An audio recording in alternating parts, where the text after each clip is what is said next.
uma apresentação. Mas a minha pesquisa, ela é voltada para engajamento ambiental. E nós também estamos fazendo grupos com engajamento social, estudantil, e hoje é para ser um grupo geral, de pessoas engajadas ou não engajadas.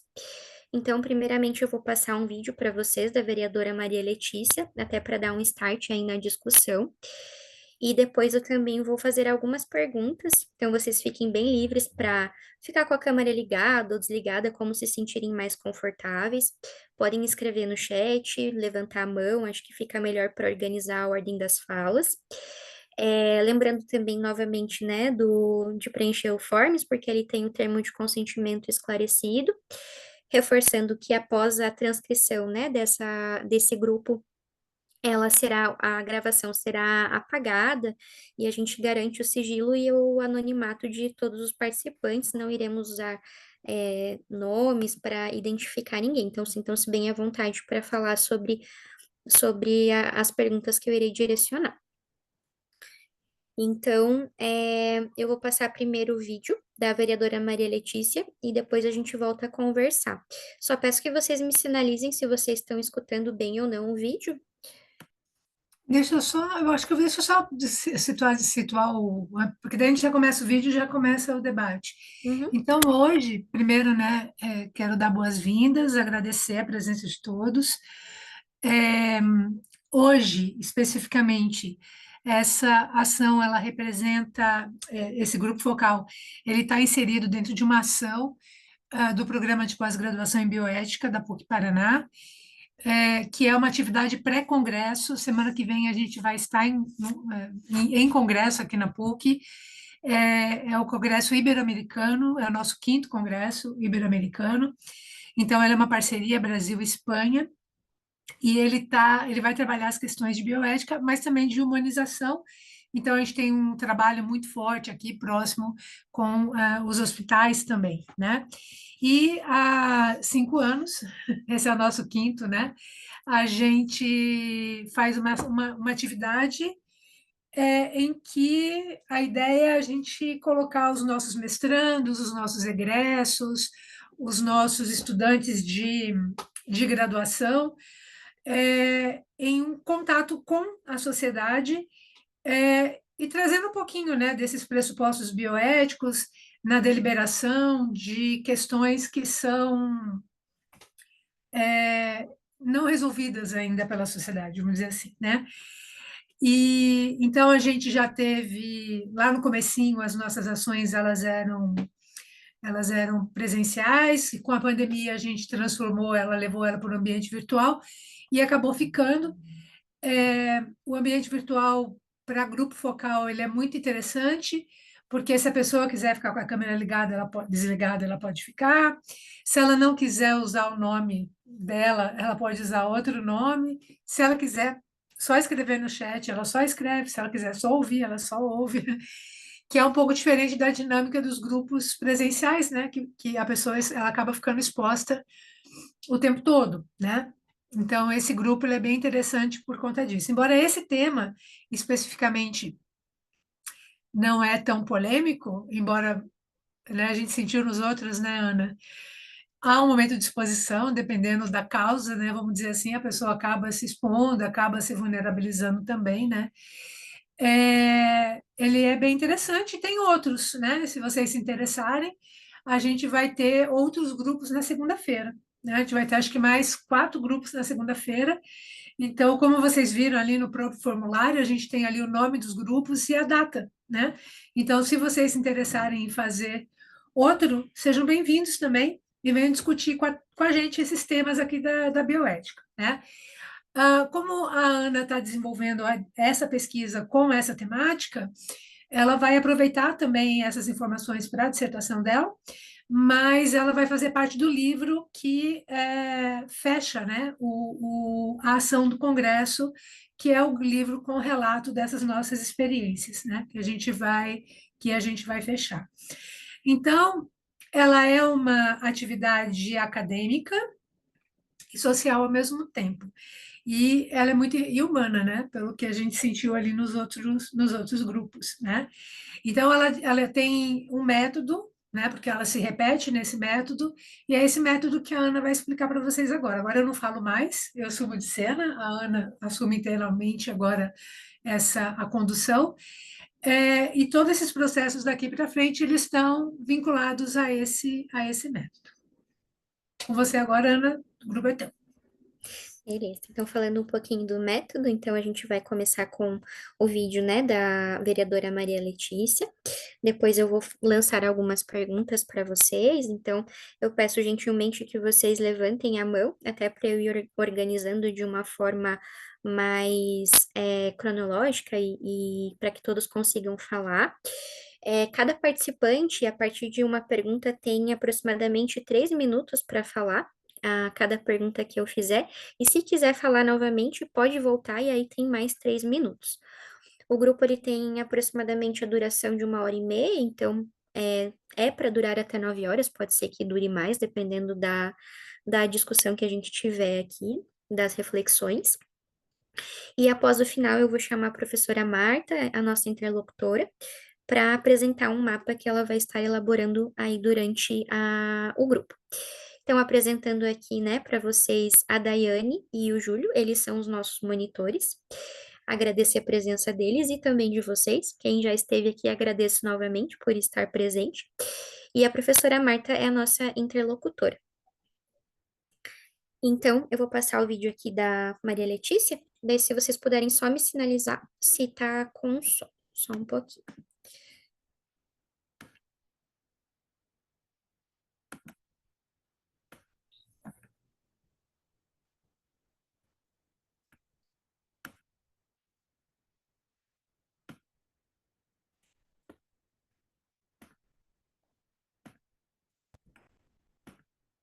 Tá aparecendo para vocês o vídeo dela? Sim? Beleza. Vou colocar o som. Oi pessoal, tudo bem? Aqui é Maria Letícia, sou médica legista, sou ginecologista e estou vereadora pelo Partido Verde aqui em Curitiba, desde 2017, portanto, já no meu segundo mandato. E hoje eu quero tratar da importância da participação para a gestão da cidade e para a democracia. Eu acho que a primeira coisa que a gente pensa quando fala em participação popular é o voto, não é verdade?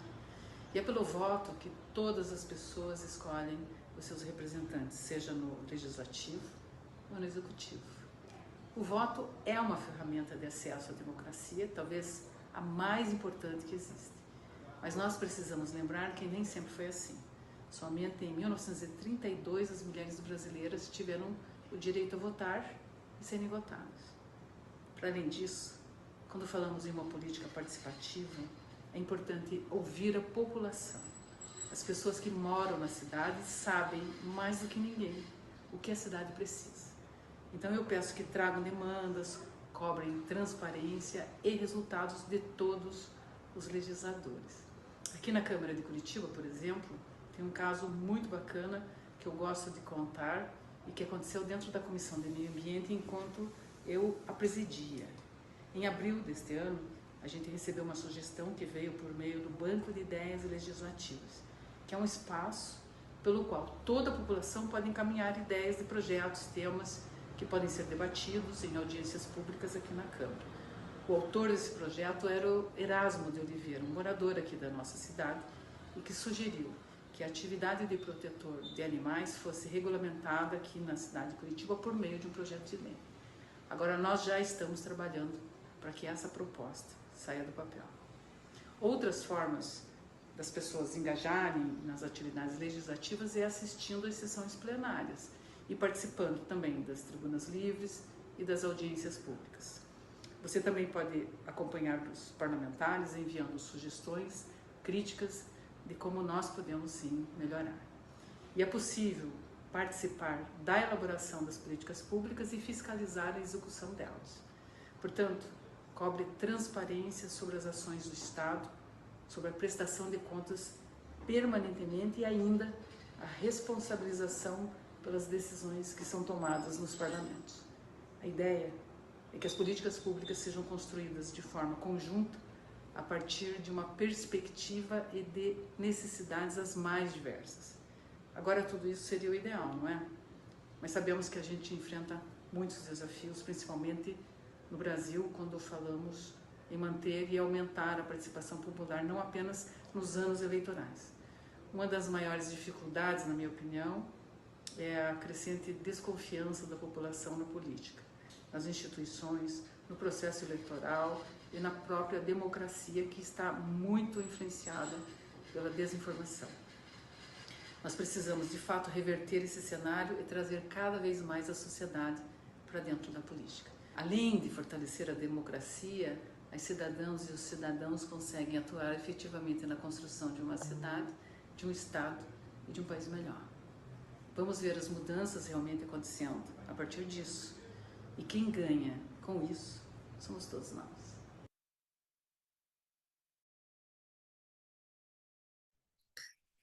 Então, pessoal, a partir do vídeo da vereadora Maria Letícia, que traz sobre um pouco dessas questões deliberativas também dentro dos conselhos, eu queria perguntar para vocês, como se trata de um grupo misto, queria perguntar para vocês que são ou não engajados em alguma causa, né?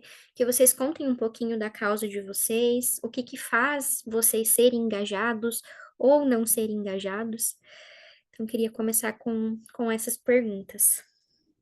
Quem que gostaria de falar primeiro?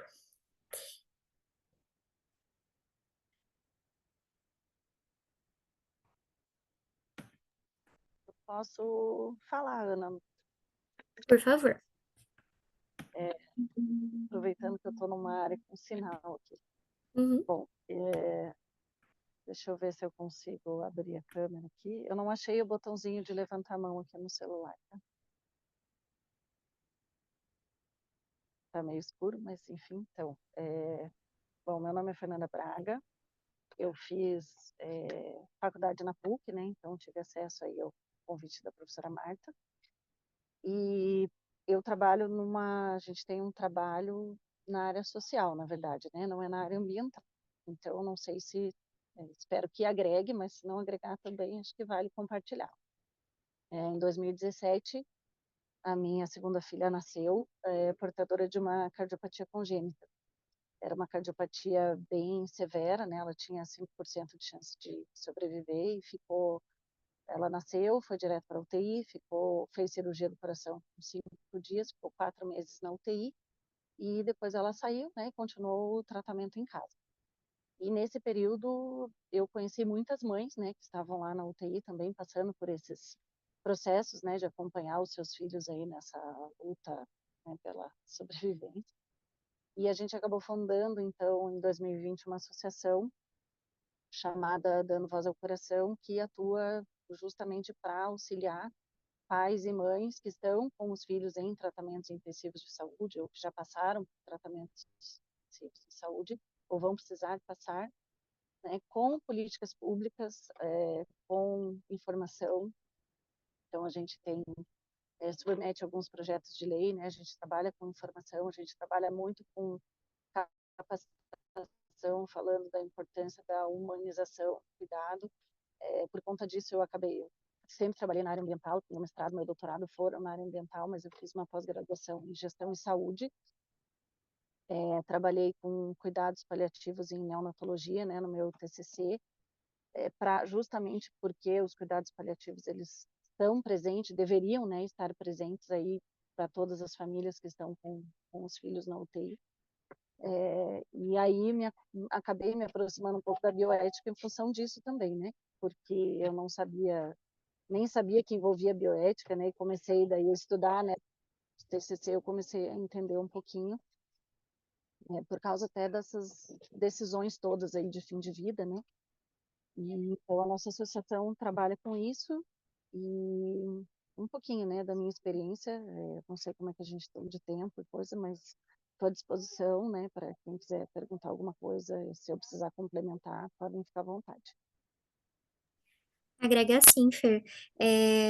Hoje a ideia é pegar pessoas, fazer com que pessoas engajadas ou não engajadas estejam aqui refletindo, né? Então, já tivemos o grupo de ambiental, o de social, e hoje é um grupo misto. Então, com certeza, agrega muito, sim. Obrigada. O Tenoch também colocou aqui no chat, né, que ele é engajado com causas de LGBTQIA+, estudantis e ambientais. Faço isso principalmente voluntariando o meu tempo como professor de idiomas na Pride, do Grupo Dignidade, que é um grupo trans, né, Tenoch? E como professor de educação popular, em cursinhos populares para alunos do Osternac. Nas questões ambientais, como estudante da graduação de Biologia, faz parte do meu dia a dia também. Que bacana. O Grupo Dignidade eu conheço, então você também é voluntariado lá. Beleza. Em relação às causas que vocês são engajados, né? Eu sei que muitos aqui já participaram do outro grupo, mas vocês gostariam de falar novamente?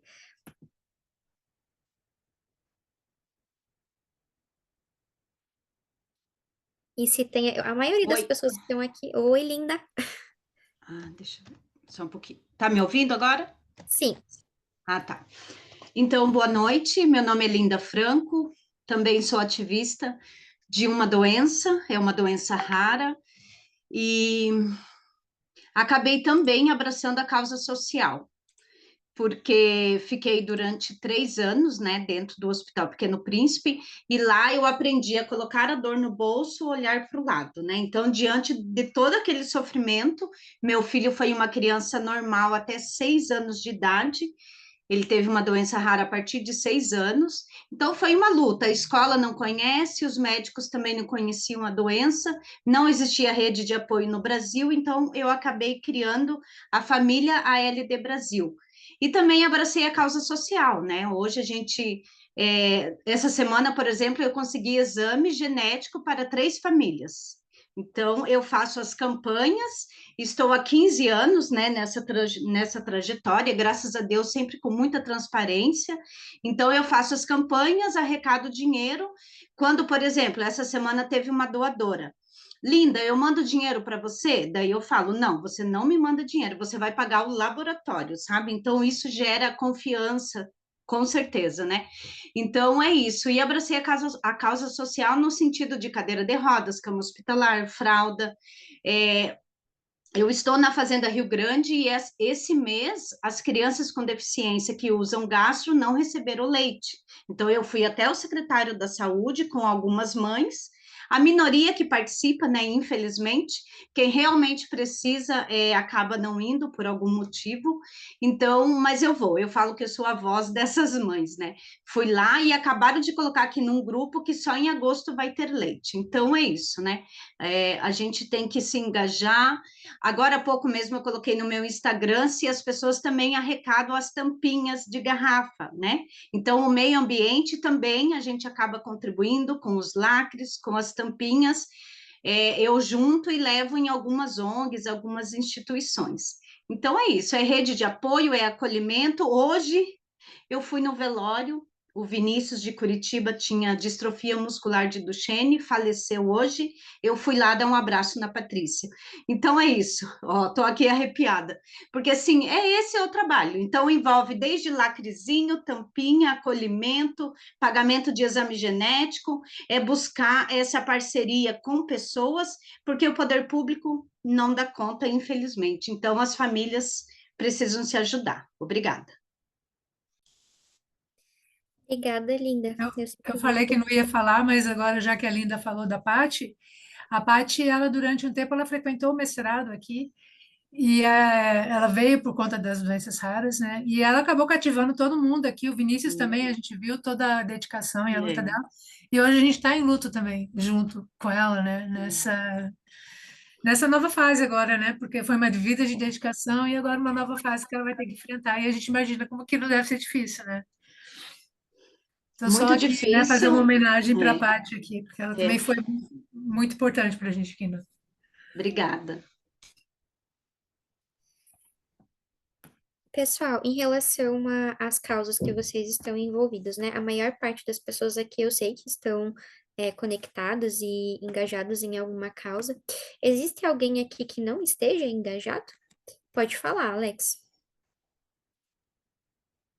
Na verdade, eu ia dizer um pouco da minha causa, né?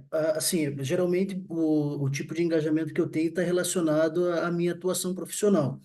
Então, já desde professor, na verdade, as áreas que eu escolhi para atuar já dizem dessa motivação minha, né? Então, como professor, eu sempre tive uma preocupação relacionada à qualidade da educação, realmente, e sempre acreditei no potencial de transformação que a educação tem.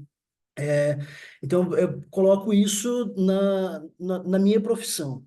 Mas, como disse a Linda ali, o serviço público não dá conta de tudo, né? Então, aonde que eu acabo indo um pouco além, assim, né? Por exemplo, eu trabalho com a educação de jovens e adultos também, né? E trabalho também em Fazenda Rio Grande, a Linda é minha conterrânea, né? Mas agora não nesse semestre, né? Mas no semestre passado eu tinha um programa de aulas de reforço para os estudantes que tinham dificuldade com leitura e escrita, né? Que geralmente as pessoas de uma idade mais avançada têm um ritmo diferente para acompanhar as atividades da sala de aula e muito se dizia respeito a essa competência básica, né, da leitura e compreensão de texto e tudo mais. Então, eu tinha esse trabalho de fazer o reforço com esses adultos, com esses senhores e senhoras no sábado, né? Em alguns sábados. Agora, mais recentemente, também eu me formei em psicologia e uma das coisas que me motivou e que, inclusive, despertou meu interesse na psicologia era a possibilidade de prestar algum tipo de auxílio às pessoas que passam por algum sofrimento psíquico, né? Leve, moderado, grave, que seja, né? E aí, a partir de um livro, uma vez que eu peguei na biblioteca de um seminário, dizia lá a arte do aconselhamento psicológico, e aquilo despertou meu interesse, e durante alguns anos eu fiquei relutante em cursar psicologia, e acabei, no fim das contas, me rendendo a essa a, a essa é quase que uma provocação interna assim, né, que ficou me mexendo. E aí agora, formado, a minha intenção na área clínica é atender o quanto for possível pessoas que não podem pagar por uma consulta no preço normal e tal, né? Aí até conversando com alguns colegas, professores, eles até disseram, não, o ideal é que você cobre aí 30, 50 reais, sei lá, porque até para as pessoas se engajarem. Estou dizendo essa questão do valor por causa disso também, porque às vezes o serviço é gratuito e aí a pessoa não se engaja, e quando ela desprende um pouco de um valor simbólico, ela acaba se engajando também naquele tratamento, enfim. Né? Mas isso, a questão da psicologia é algo que eu ainda tô alinhando, tô organizando. Obrigada, Alex. Eu lembrei do nosso último encontro que tinha uma participante que a Linda até indicou, e ela trabalha com sofrimento psíquico de familiares de pessoas com transtorno da esquizofrenia, sabe? Então, se você tiver mais interesse, eu falo para você conversar com ela também. A Fabiana colocou aqui no chat também que ela atua com um grupo de apoio e cuidadoras de mães atípicas e atua também como voluntária com a escuta compassiva. A Linda também reforçou sobre a esquizofrenia, né? Que tem esse atendimento social. E o Tenoch falou um pouco mais do trabalho. Nossa, Tenoch, você faz bastante voluntariado, né? CA de Biologia, um galpão liderado por mulheres que ajuda no sustento de mais de 10 famílias. Que bacana. Alex, pode falar.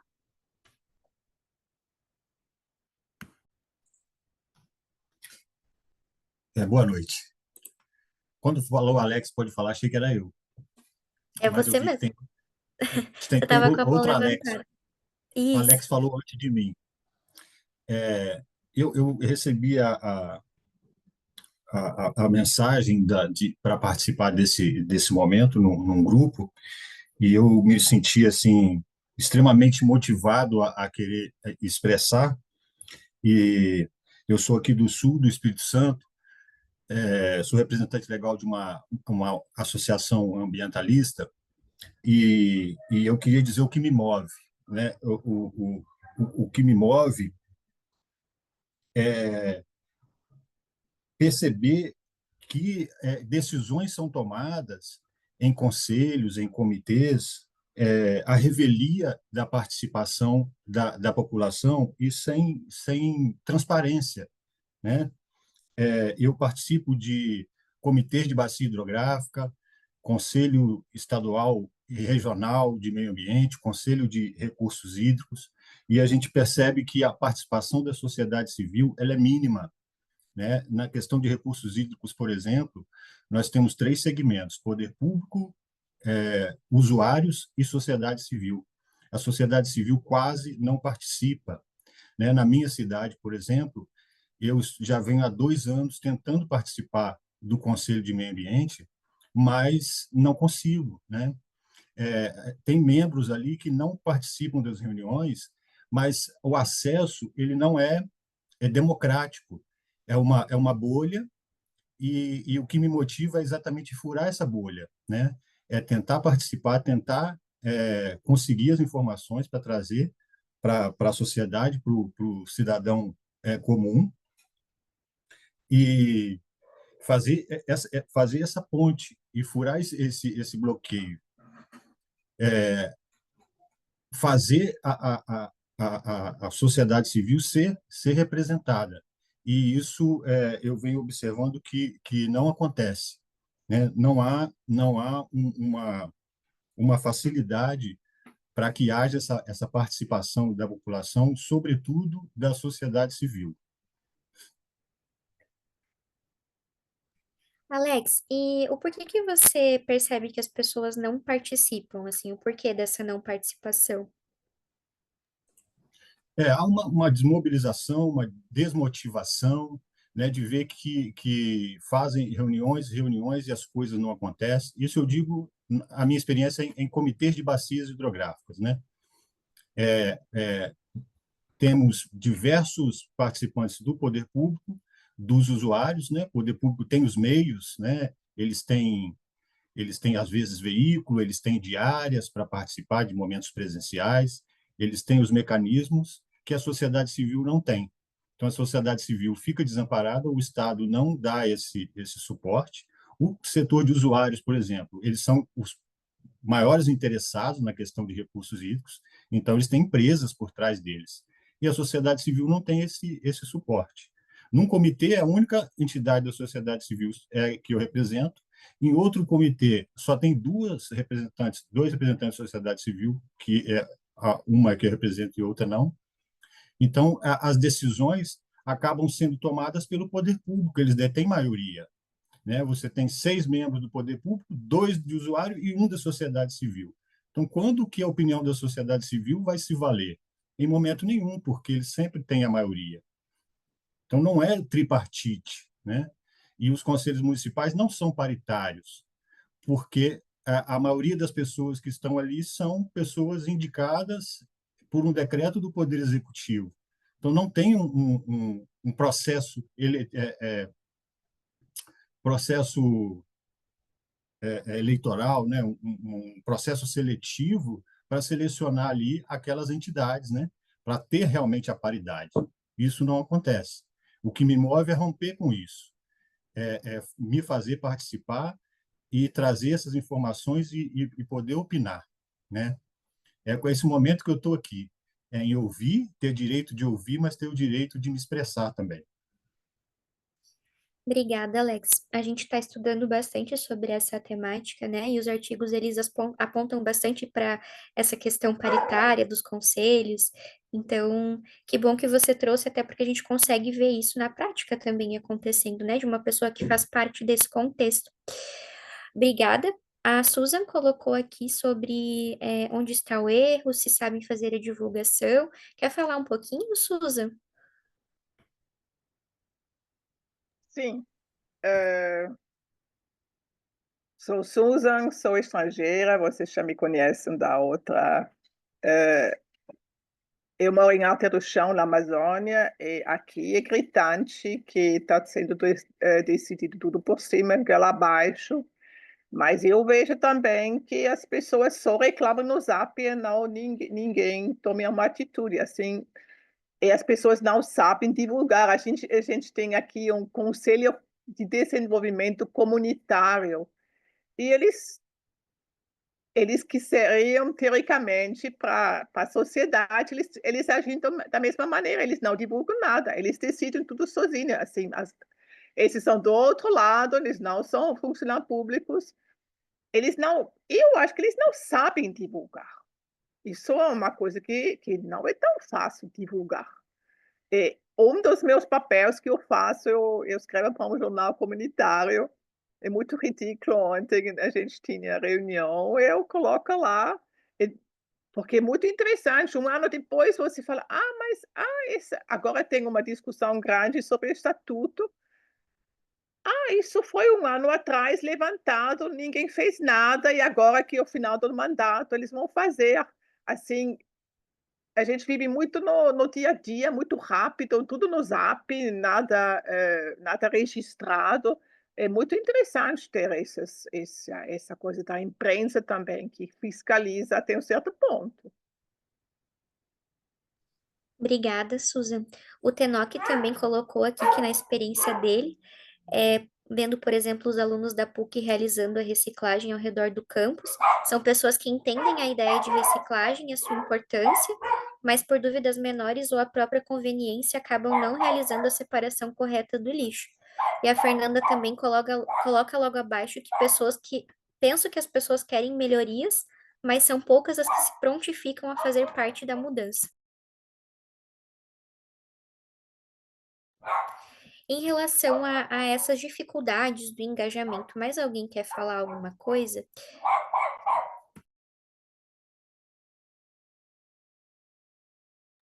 A Fernanda colocou que temos mais de 50 associados, mas que são sempre as mesmas pessoas, mesmas 5 ou 6 que de fato se dedicam.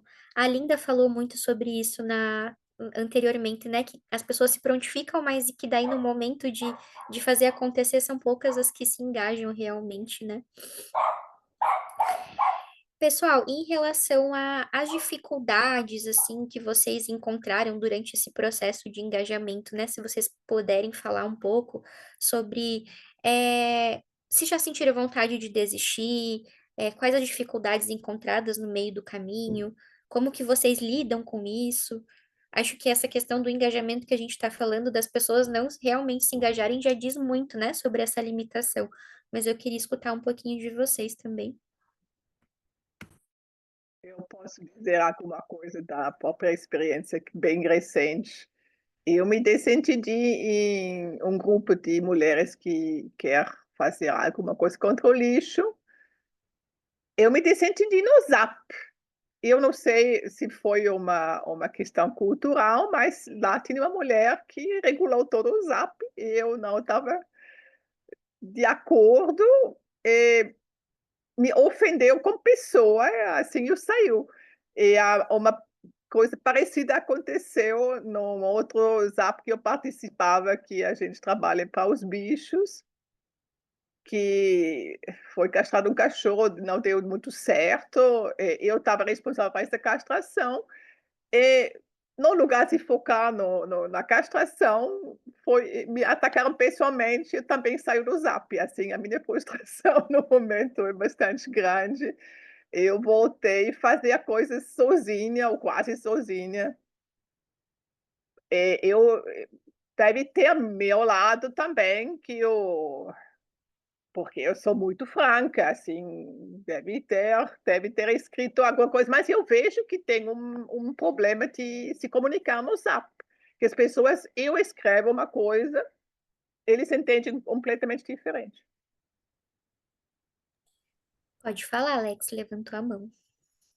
Eu vejo que essas questões de engajamento, geralmente, como o engajamento e a motivação, elas tendem a ser pessoais, mesmo que a origem, né, básica seja uma questão social e tudo mais, elas acabam esbarrando sempre no outro, né? Então, mesmo que eu tenha uma motivação minha para fazer, né, tem a questão de eventuais animosidades, como no caso que a Susan falou aí agora, né? E isso diz um tanto, eu acredito, das diferenças de princípios, de valores pessoais que acabam gerando de certa forma, um conflito diante da impossibilidade de estabelecer um diálogo e chegar em um ponto comum, né, sobre o que mobiliza a todas as partes que estão envolvidas naquela causa, por exemplo.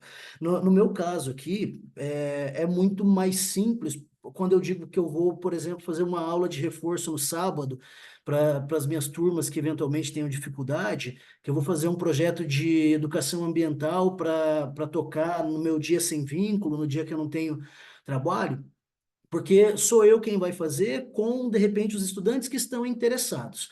Então, assim, no máximo eu vou precisar o quê? Que o diretor vá abrir a escola para mim, no momento em que a escola deveria estar fechada, né? Eu não vou contar com muito mais pessoas para poder movimentar esse trabalho, para poder colocar dentro de um processo para executar uma ação, né? É, mas quando é uma ação muito maior, se a gente pegar o caso que o Alex trouxe ali, né, o meu xará, sobre os conselhos, por exemplo, que daí envolvem situações estatutárias, né, institucionais, que envolvem uma série de outros interesses possíveis, aí é onde nós estamos sujeitos a ter a nossa motivação um tanto frustrada, porque não necessariamente as pessoas que estão naquela causa estão pelo mesmo ideal, pelo mesmo motivo que eu estou. Então, uma das coisas que pode frustrar, né, o engajamento ou a motivação, aliás, né, que a gente tem diante de uma ação, de ações como essa, é justamente o conflito de interesses dentro que permeiam uma mesma causa, né, e a impossibilidade de discutir adequadamente essas questões. Obrigada, Alex. Em relação às limitações, temos mais assuntos aqui no chat. O Tenoch coloca que acredita que sempre tem essa ideia de que não ligar seria mais fácil. Mas também, mesmo que exaustivo, para ele é uma questão de valores, assim como o Alex também citou, né? Como pessoas, fazer a minha parte e deixar uma boa ação. A Fernanda citou que a gente está sempre nadando contra a maré, sem boia, mas vai do perfil da pessoa. Quem compreende o seu papel e o seu poder de mudar alguma coisa, por menor que seja, vai encontrar algum local para se inserir ou vai criar espaço para isso. Olha quanta coisa a Linda faz, sozinha, muitas vezes. E acho que permeia muito por essas questões de valores, né? Como o Alex falou.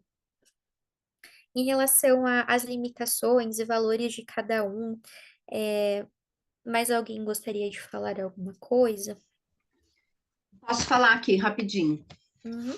Então, essa reunião, né, com o secretário, eu consegui 10 pessoas na reunião. Das 10, eu perguntei lá na hora, quem aqui tem filho que usa no trem? No trem Júnior é o leite especial, né? Meu filho Gabriel, não sei se eu citei antes, né? Mas o Gabriel faleceu há 7 anos já, descansou, né? Do sofrimento. Então, das 10 pessoas em reunião, 4 mães estavam lá, mas o filho não usa o leite, tá? Então é isso, é abraçar a causa, é entender o legado, a missão. Vários meninos vêm para o Hospital Pequeno Príncipe em Curitiba, vieram meninos do Pará, Paraíba, Recife, Porto Seguro, Minas Gerais, Santa Catarina, Argentina. Por quê? Porque as mães vão no Google e hoje elas, né, encontram eu e outras mães ali. No caso, assim, quando eu falo muitas mães, é errado, né? Porque a maioria das mães ficam doentes, a gente sabe, né? No caso da adrenoleucodistrofia, a mãe que passa o X defeituoso. Então, a maioria adoece ali junto com o filho, né? Mas, assim, é entender mesmo esse legado, essa missão de vida, e graças a Deus eu consegui, sabe? É um legado mesmo, e é uma missão nossa mudar a vida agora dos meninos, né? A minha luta é o teste do pezinho, tá, pessoal? Quando colocar no teste do pezinho o exame da doença, pronto, resolveu. O SUS vai economizar dinheiro lá na frente, mas ele não entende, né? Ele não sabe fazer contas, eu acho, como diz uma médica lá do hospital. É isso. Obrigada, Linda. E, pessoal, a gente falou um pouquinho, né, das limitações, das dificuldades, o que dificulta as pessoas a se engajarem, mas eu queria escutar de vocês também, né? Como que a gente pode promover mais o engajamento para o público jovem, para outros públicos também? como que vocês veem o engajamento de uma forma positiva e como que a gente pode promover esse engajamento nas pessoas, vindo de pessoas engajadas como vocês, né?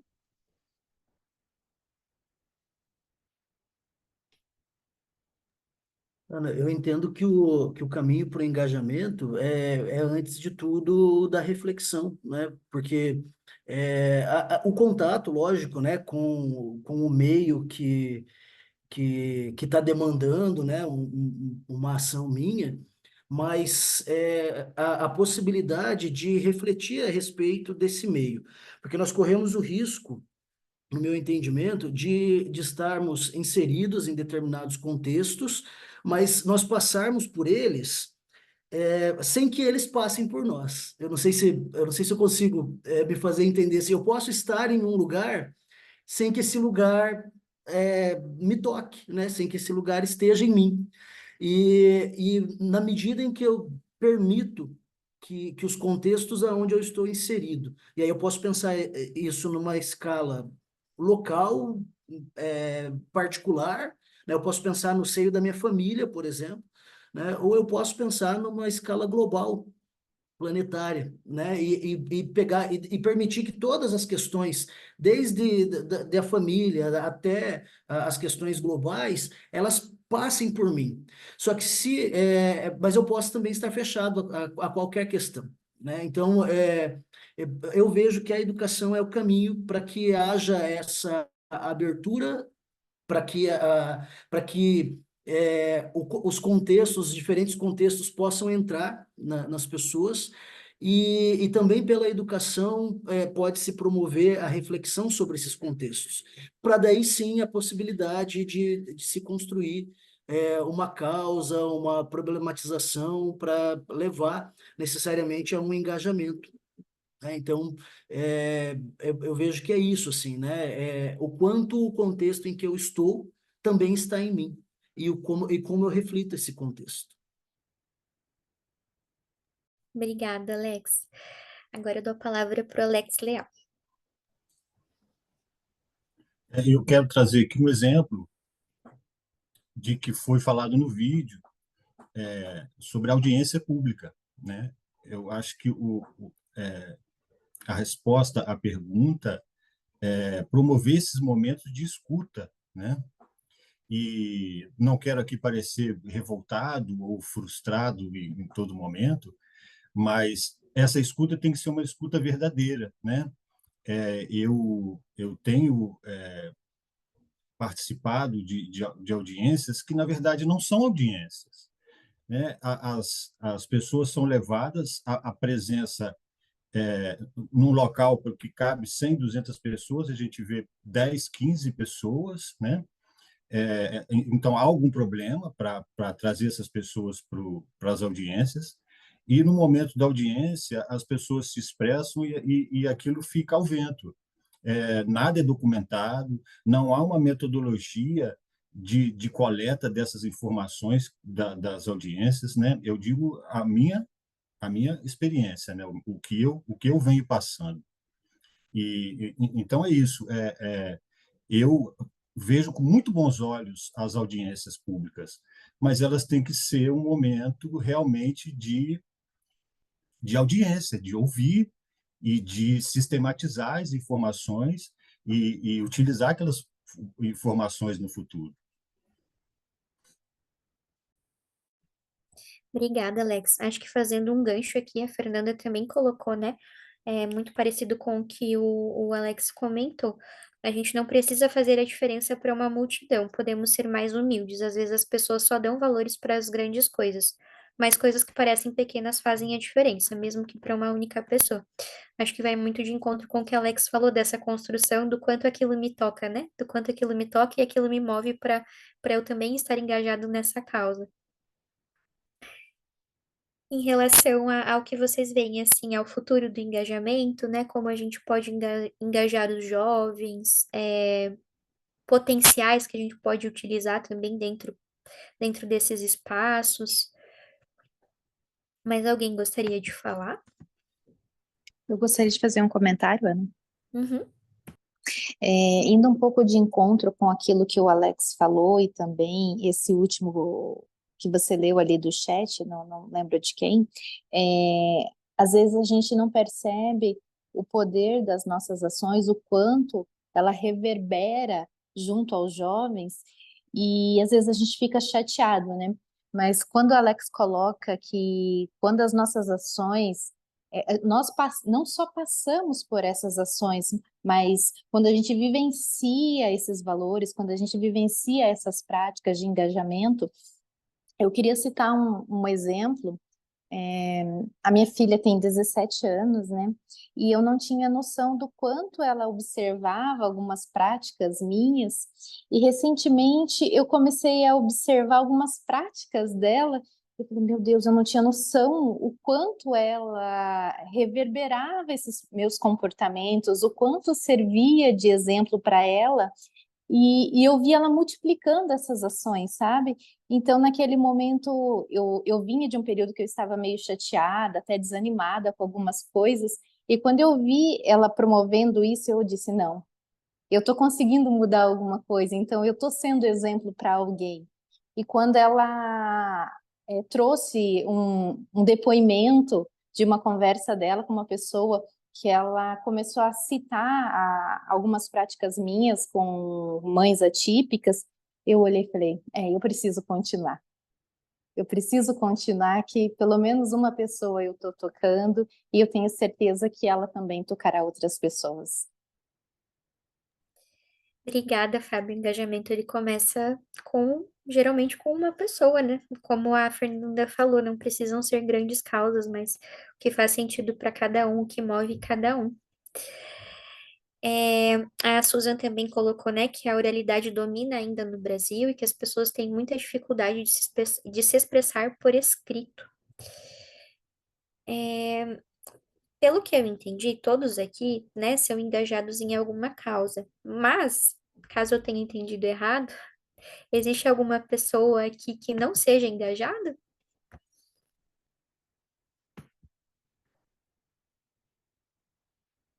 Não? Então tá bom, pessoal. Se ninguém, né, tem mais algo para falar, qualquer coisa podem levantar a mão. Eu convido a professora Marta, então, para apresentar o mapa mental. Como eu falei para vocês no início, ela vai trazer, então, o mapa mental do nosso grupo. E aí, no final, a gente conversa um pouquinho.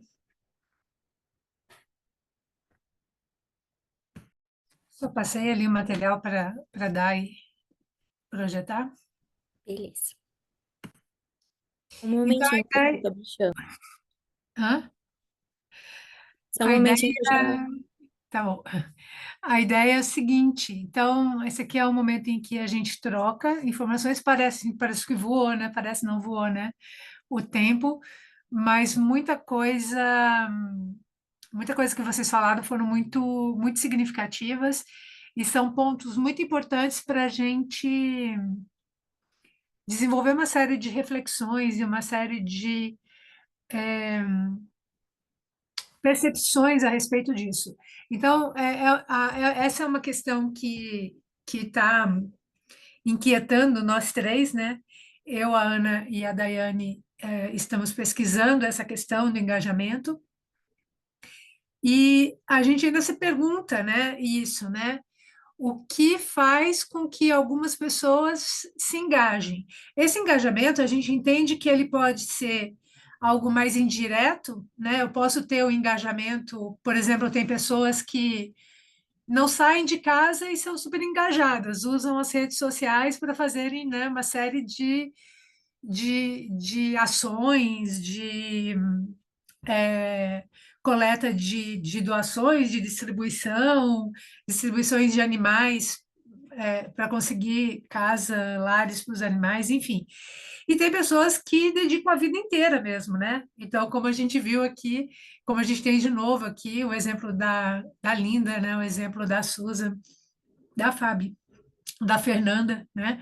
Então, a Fernanda também, ela foi aluna na PUC, estava entrando, né, Fê, naquela época, Então, tem pessoas que se envolvem bastante. Eu vejo assim, a gente tem algumas questões que nos carregam, nos levam a isso, né? Então, a gente vê alguns exemplos que parte de um sofrimento muito grande da pessoa, né? Uma questão pessoal. E enquanto acredito eu, que a maioria das pessoas que passam por essa situação se vitimizam, né? E ficam presas, né? Nessa própria vitimização, outras retiram uma força, assim, gigantesca e fazem desse sofrimento uma causa, né? E fazem com que esse sofrimento não tenha sido em vão, né? Nem para ela e nem para gerações, né? De outras pessoas que vão passar por situações parecidas, né? E existem aquelas pessoas que eu acho que também é parecido, mas ela vê isso numa perspectiva um pouco fora dela, quando ela vê isso no ambiente, né, na estrutura social, na organização social, e enxerga ali que tem uma coisa muito errada, né? E que não consegue ficar calada diante disso. Eu acho que é meio um princípio ou um valor ali relacionado também com esse senso de justiça mesmo, né? De não conseguir ver uma injustiça e ficar calado, como se essa injustiça, como se ficasse calado ali naquela situação, fosse uma forma de concordar com aquilo, né? E aí a pessoa ela se sente motivada a fazer algo, de não querer compactuar com aquilo de jeito nenhum. Esse desenho que eu fiz aqui é o mapa mental da fala de vocês, né? Então eu estou falando um pouco aqui da minha percepção, e como é uma construção conjunta, é, já vou passar a palavra para vocês mudarem o que vocês quiserem aqui, tá? Então, dentro dessa dimensão do engajamento, a gente passa parte desses 4 eixos, né? Que são as fragilidades, e os potenciais, um de cada lado, e eles podem ser ancorados por crenças ou por valores, né? Ou por princípios ou por valores, né? O que é esse ancoramento? Então, uma crença que ancora uma fragilidade, ela segura aquela, né, ela puxa aquela fragilidade e não deixa com que aquele problema se transforme no potencial, né?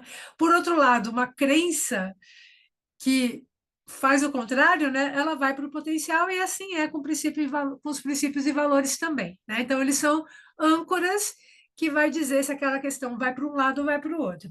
E é muito interessante, a gente já tinha percebido isso nos outros grupos também, que existem muitas fragilidades. Então, quando a gente pergunta para vocês quais são as fragilidades, nossa, tem um monte, porque, lógico, é dali que vocês partiram, né? Então, seja no contexto mais pessoal, ou seja, né, no contexto mais social, ambiental, é a partir dessas fragilidades que vocês, né, que a pessoa engajada fala, eu não vou ficar aqui parada, eu vou fazer alguma coisa, né? E eu acho muito bonito, a gente tem essa dinâmica aqui, a gente faz com várias temáticas dentro da bioética, né? E eu até comentei no último grupo que geralmente as crenças que predominam são crenças que ancoram as fragilidades. E as pessoas ficam presas ali naquela temática, no que é difícil, no que é ruim, no que é. E elas ficam orbitando em torno daquilo e não dão um passo para frente, tá? E daí, o que eu vou fazer daqui para frente, né? E, lógico, quando a gente fala de pessoas que são engajadas, isso já está, o engajamento já está ali na pessoa. Então, obviamente, ela já superou essa questão. Então, isso é muito bonito de ver em pessoas que são engajadas.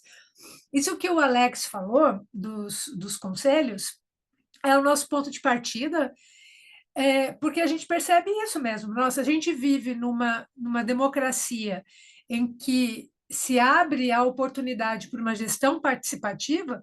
Por que ela não está acontecendo? Essa é a nossa grande pergunta, né? E a gente vê que existem pessoas, as pessoas, elas estão, de fato, muito imediatistas, elas estão muito solitárias, né? Cada vez mais individualistas. Isso que a Susan falou, da dificuldade de comunicação, é geral, Susan, né? Talvez você sinta mais até por ser estrangeira e estar aqui, e até acreditando que é uma limitação tua, mas é uma limitação mundial isso, né? A gente está com dificuldade de se comunicar, e quando a gente vai para esse meio digital, a gente tira a comunicação não verbal, né? Então, aí, só as palavras, elas têm o potencial de criar grandes confusões, né? Mas a gente, de fato, não está usando esse espaço que a gente tem por direito, né, como cidadão de usar, porque eu acho que há uma descredibilidade mesmo no próprio sistema, né? Então, isso que o Alex falou, que a maioria é do gestor público, que não há uma preocupação, às vezes até trazem as pessoas, mas aí fazem isso, né? A reunião é no meio da tarde, é longe, a pessoa não tem como sair do emprego dela, ou chega ali e fala numa linguagem que a pessoa não entende, se sente constrangida, se sente humilhada ali no meio, e acaba, de fato, não sentindo num espaço que acolha, que a opinião dela seja importante, né?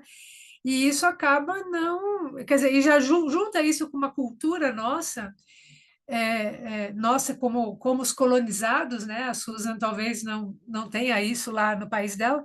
De onde que você é mesmo, Susan? Da Inglaterra? Não? Alemanha? Suíça? Alguma coisa assim? A Suíça, toda a Suíça. Suíça. Suíça, talvez você não entenda isso. A Suíça não foi o país que colonizou, né? Também acho, mas a gente foi colonizado, né? A gente foi colônia aqui, né? Então a gente se desenvolveu como nação muito no assistencialismo, sabe? Então a gente não tem isso muito forte assim na nossa estrutura cultural, vamos dizer assim, né? Então, as pessoas, elas esperam muito pelo assistencialismo, né? E é interessante que você vê que um dos maiores desafios dos engajadores, né, dos engajados, é o próprio engajamento e comprometimento daqueles com que eles querem ajudar, né? Então, porque eles querem uma parceria, né? Eles não querem... justamente porque ele tem esse como esse combustível ao fazer algo, transpor, o transformar, ele não quer que a pessoa fique ali naquele estado de apatia ou não, ele quer que ela se transforme, saia dali também mais forte e cresça, né? Mas aí essa pessoa não está ela não está né, nessa sintonia, vamos dizer assim, né? Eu acho que os engajados, eles são poucos mesmo no mundo, né?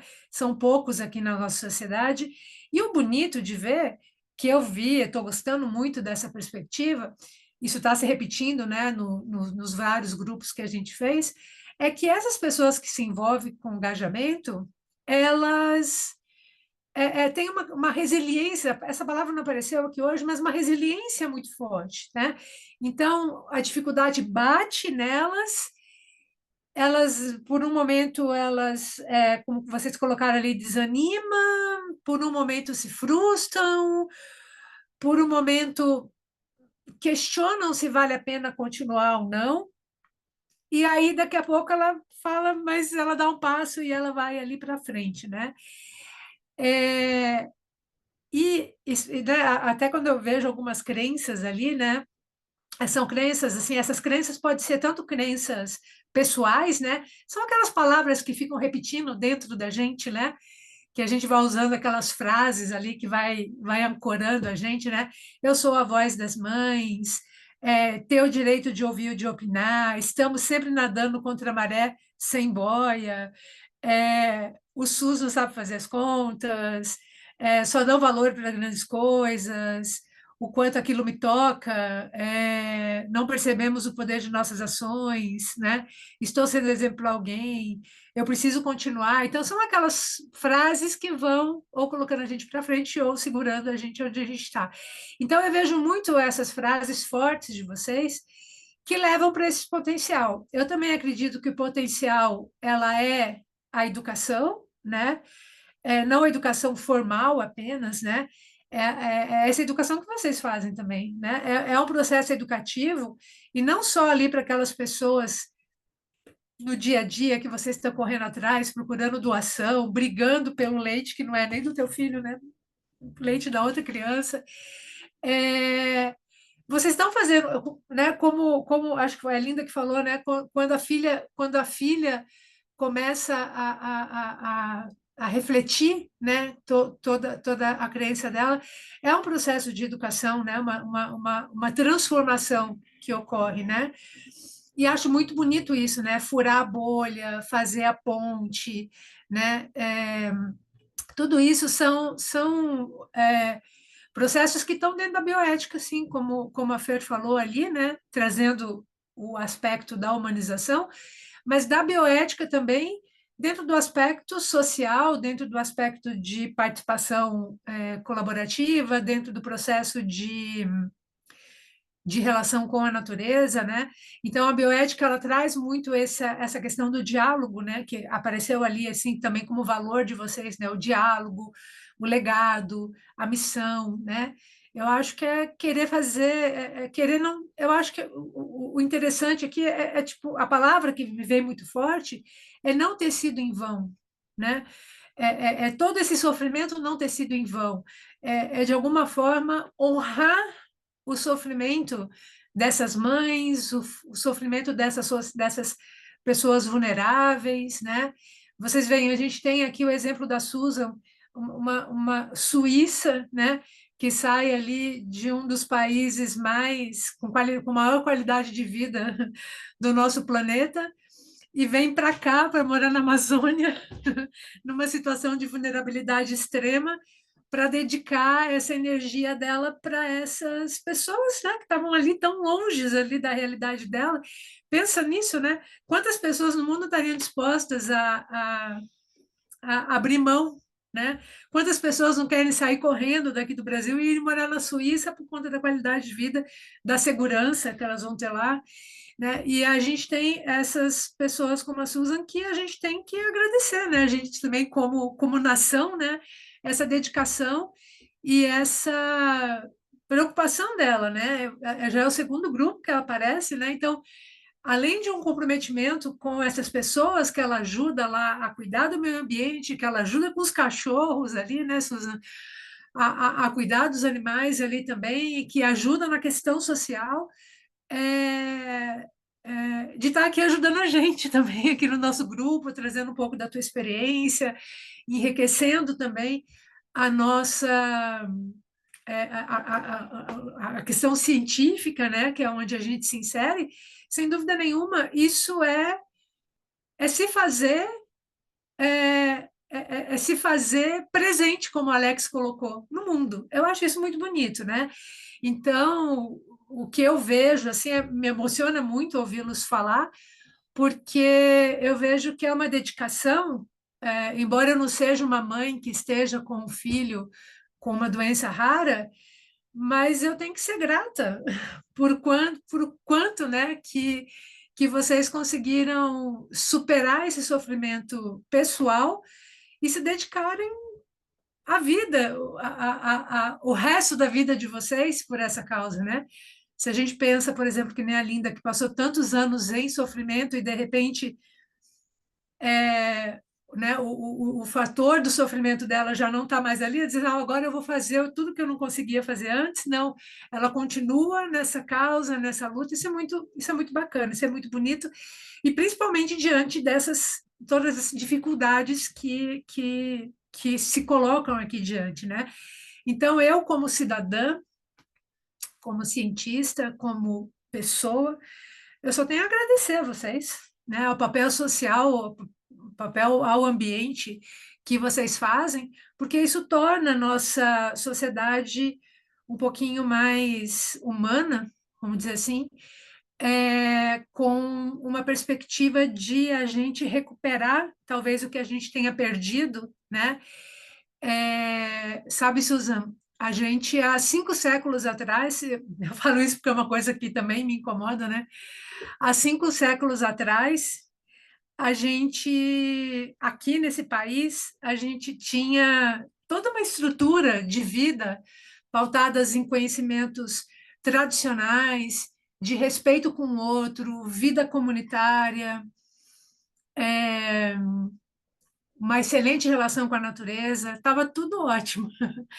E aí veio, né, uma cultura estrangeira e mudou a nossa forma de se relacionar com as pessoas, com o ambiente, enfim, né? Descaracterizou aquilo que a gente era. É como se deixasse, eu me sinto assim, lógico, eu tenho uma colonização europeia também, né? Venho também dessa colonização europeia, mas quanto nação, eu sinto que é como se amputasse alguma coisa da gente, deixasse a gente, de alguma forma, machucado também, sabe? Quanto país, quanto nação, quanto natureza, sabe? E tudo isso que falaram para a gente que era certo a gente fazer, que ia dar certo, que era o desenvolvimento, que era o enriquecimento, tudo isso acabou distanciando a gente das pessoas e acabou distanciando a gente da natureza, né? Ontem mesmo eu estava numa defesa de uma orientada minha que fez uma dissertação com gastronomia sustentável, e eu estava falando isso, vou encerrar minha fala com isso, porque eu acho que é uma coisa que me toca muito. E eu estava comentando dentro da gastronomia sustentável, né? Enfim, né? Fazendo uma reflexão sobre o que o trabalho dela representou, a pesquisa que a gente fez representou. E eu penso assim, no mundo, hoje a gente tem no nosso planeta quase 40%, que é quase metade da população com fome, né? E fome é fome, sede, né? Falta de comida ou de comida saudável, de água potável, que é o mínimo que a gente precisa para sobreviver quanto ser vivo, né? Né? É o mínimo que a gente quer. E a gente não quer sentir fome, de jeito nenhum, né? Você vê, a gente não consegue nem pensar na hipótese de pensar que vai ficar sem comer, a pessoa já. A gente come antes de ter fome porque a gente não quer passar fome, mais ou menos assim, né? Come 5 vezes por dia, 6 vezes por dia. Quando tem que fazer exame de sangue, que tem que ficar de manhã sem tomar café, fica desesperado porque vai ficar sem tomar café, né? Então, assim, a gente não quer passar fome de jeito nenhum porque a gente sabe o valor que é para a gente o alimento, né? E ali eu incluo a água também. Como que eu vou acreditar numa humanidade que sabe o valor que é fome e sede e ela que para ela é algo inaceitável individualmente para ela ou para os seus, né? É inaceitável. Como que alguém pode tolerar a fome do outro? Como que alguém pode hoje, tendo sua comida, sua água, pensar que nesse momento a gente tem quase metade da população do mundo com fome? Então, eu vejo que se a gente, quanto humanidade, tolera a fome, a gente vai tolerar qualquer outra coisa. A gente vai tolerar qualquer outro problema.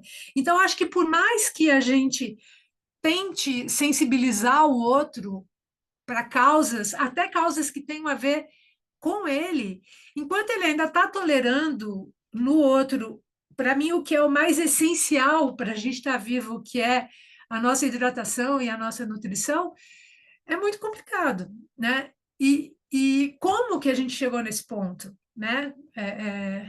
Como que a gente caminhou no nosso processo civilizatório e que acabou trazendo para a gente dentro desse contexto, né?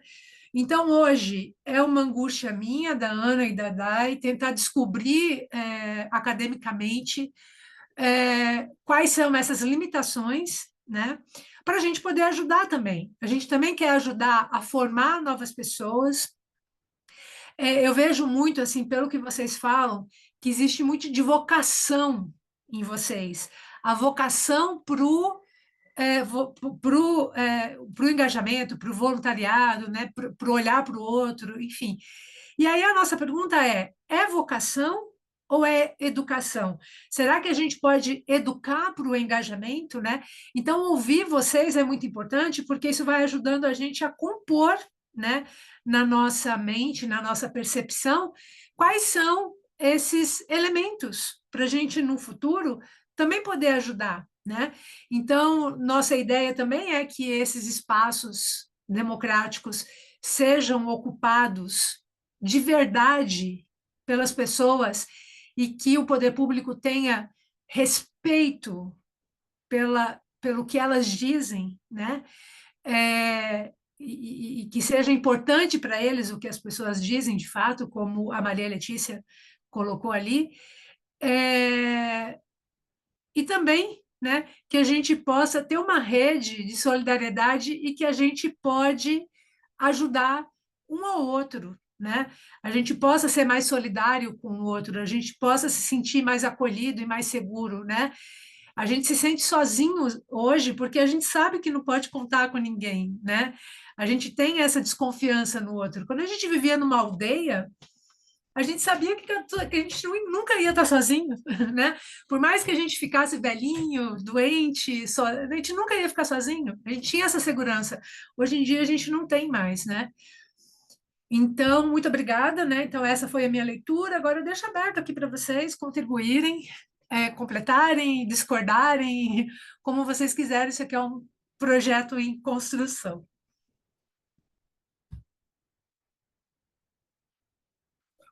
Eu vou escrevendo aqui, que vocês falam, pode tirar, né?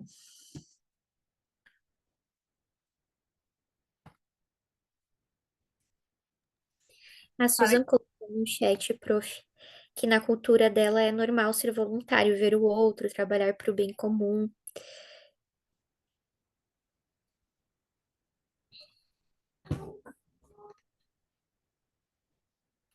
A gente geralmente tem nações em que houve um sofrimento muito grande, né? Que nem o pessoal que passou pelas guerras ali, né, Susan? Tem uma forma diferente ali, né, de ajudar, né?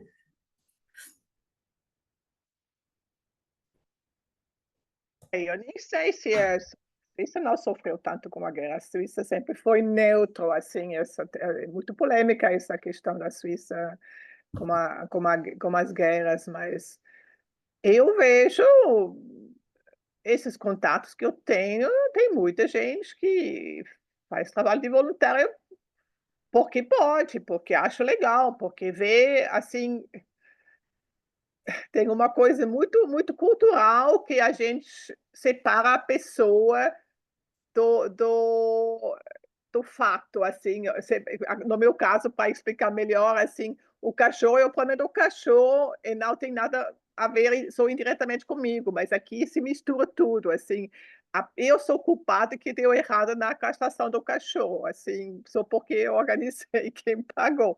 Assim, essas coisas para mim são muito difíceis. Pode ser que, do seu ponto de vista, isso ajude a separar. Assim, eu vejo o problema e não, eu não sou o problema. Assim, aqui é sempre uma pessoa, alguém tem que resolver, é sempre personificado. Assim, isso eu acho muito difícil, que a gente separa muito mais. Se tem um problema, tem que resolver.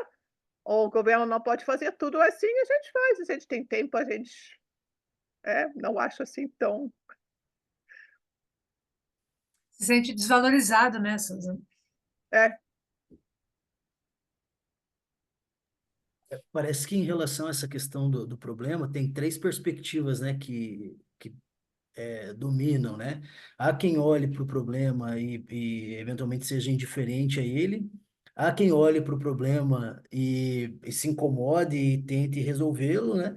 E há quem olhe para o problema e procure um culpado, né? Para acusar, quase que como uma forma de se eximir de uma eventual culpa também, não sei, né? Mas essas três perspectivas, elas parecem ser as mais evidentes, assim, quando a gente lida com o problema. E aí, pensando em valores ali, né, até quando a Marta estava falando, parece que ficou muito nítido o quanto alguns valores podem se sobrepor a outros dentro das questões de motivação. Sobretudo se nós falarmos de causas sociais, né? A empatia, por exemplo, né, que me move a olhar para o outro e querer fazer algo em relação ao problema que aquela outra pessoa tem, no mínimo, assim, né? Aliás, no mínimo não, mas uma das formas de pensar é que, poxa vida, né? Eu não gostaria de passar por isso, né? Então então talvez eu possa fazer algo para que essa pessoa não viva essa situação de sofrimento e enfim, né? E aí há essencialmente assim um caminho que me parece coerente para a compreensão da empatia e até talvez determinante para que a empatia ocorra, que é a capacidade de olhar para o outro, né, e compreendê-lo, né, essencialmente, como o Alex tinha dito ali antes, de uma escuta, né, de saber escutar o que está acontecendo, né, com o outro, de saber de repente até discernir assim sobre aquelas coisas que você escuta diante da possibilidade de tentar fazer algo com aquilo que você está escutando também, né? Mas uma escuta autêntica realmente encontrar o outro naquela fala que está sendo pronunciada ali, né? É, então, a questão ficou assim para mim, eu achei muito interessante, diante de tudo que foi dito, né? A questão da escuta, a questão da empatia e do posicionamento diante dos problemas, né? Esses três pontos me parecem ser é, propulsores. Se nós fizéssemos uma nuvem de palavras aqui, eu tenho a impressão que essas palavras estariam mais em evidência na minha cabeça, né? A escuta ativa, a empatia e a perspectiva de cada um sobre um determinado problema.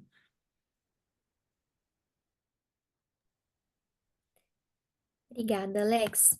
E falando em palavras, eu gostaria de pedir para vocês colocarem no chat o que a experiência de hoje, né? Em uma palavra, o que o grupo de hoje significou para vocês, assim. Se vocês puderem colocar no chat.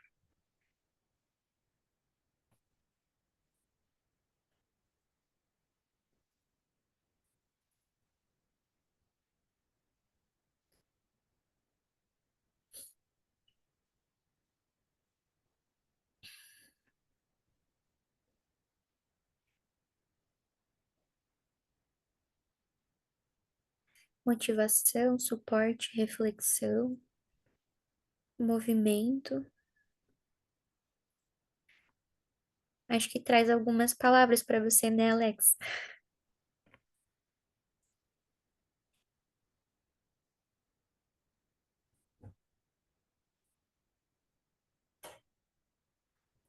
Então tá bom, pessoal.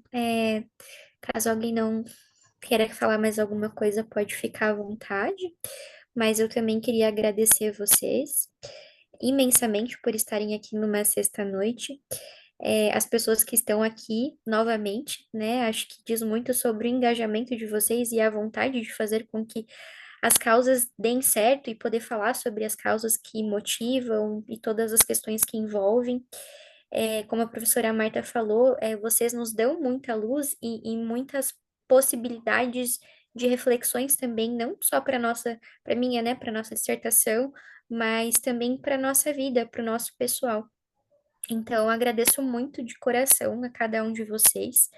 Eu vou enviar para vocês depois a declaração da participação de hoje, vou enviar no individual. E agradeço muito de verdade. Qualquer coisa, estou disponível no privado também. O Alex Leal quer falar. Pode falar. Você está com o microfone fechado, só, Alex. Opa, agradecer, né, pela oportunidade que me foi dada de poder participar, né? Eu sou muito grato por isso. Agradecer de vocês terem me ouvido e agradecer desse momento rico de poder ouvir vocês, né?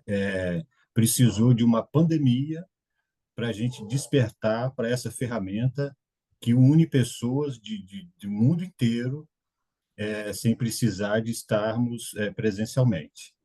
E a minha palavra é de agradecer realmente, porque o que me move é exatamente isso, é ter espaço onde eu possa escutar, mas onde eu possa me expressar também, porque o que me move é isso. E esse movimento ele continua, porque o fardo que eu trouxe hoje, depois que eu me expressei com vocês, ele diminuiu aqui nas minhas costas. Eu fiquei emocionada, Alex, confesso. Agradeço muito de verdade. enquanto você falava, assim, da tua prática, né, me vinha na cabeça tudo que a gente está escrevendo, até estava conversando com a Day aqui sobre o quão enriquecedor foi a tua fala para o nosso trabalho também, né, para tudo que a gente vem pesquisando e como isso acaba se igualando ao que a gente vê nas pesquisas, na literatura. Então, que bom que aliviou um pouco do teu fardo. Acho que também é um dos objetivos aqui.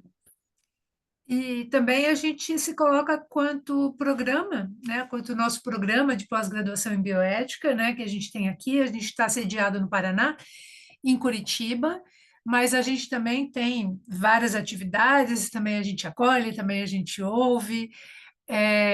Para quem, né, já tem a graduação, se quiser fazer disciplinas aqui com a gente também, é possível fazer essas disciplinas avulsas, conhecer um pouco do nosso trabalho. Então, e, né, parcerias para que a gente possa também ir aumentando a nossa rede de apoio, né, em diferentes aspectos, né? Então, sintam-se acolhidos também pelo nosso programa. Obrigada, pessoal. Desejo uma ótima noite para vocês. E quando for a minha defesa, eu mando para vocês a data para que possam estar presentes também. Ah, muito obrigada, vai ser muito lindo. Parabéns, viu, a todos vocês aí. Eu também fico aqui emocionada, de verdade. Uhum. Obrigada. Obrigada, boa noite, Gente, boa pessoal. noite. Boa noite.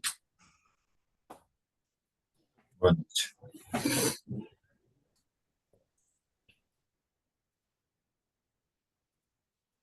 Não ficou, Alex? Foi ótimo, né? Também, né? Ah, deixa eu só desligar aqui, peraí. Nossa, eu me emocionei com a fala do Alex. Nossa, excelente, né? Numa dessa, guarda ali o nome dele. Ele veio hoje? Sim,